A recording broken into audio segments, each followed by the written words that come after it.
we go straight to the dailies. And as usual, we start off with the Standard, where we have the headline here, Syllabus row, KNUT calls for crisis talks. And apparently, according to this story, there's going to be a major announcement made by KNUT after the meeting. Right, and the National Executive Council meeting comes at a time the Teachers Union is facing criticism over its resistance to the new curriculum, with 221, I think, teachers facing interdiction because they were opposed to that, and it actually generated to violence during the training of teachers by fellow teachers on the new curriculum. So it's pretty tense. Yes, then top of the agenda is those 221 teachers who apparently boycotted training for the CBC, which all of us know has been subject of disagreement between the ministry and KNUT. But we do know that the ministry, through the minister, that is Professor Magoha, basically said that they're going to go ahead with the CBC and have already rolled out in some schools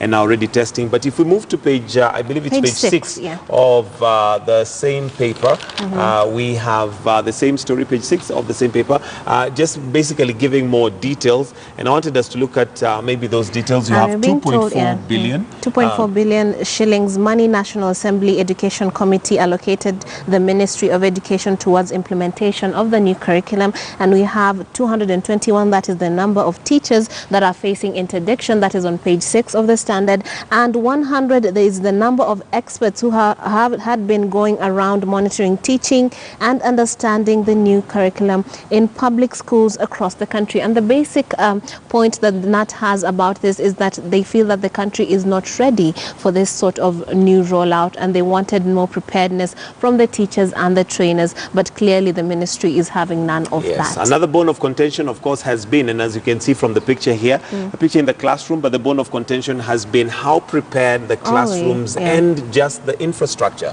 for the school is, because there are those who feel that the CBC, the competency-based curriculum, is targeted and designed for what they're calling an elitist kind of environment, given that they have all the books, they have all the material that is required.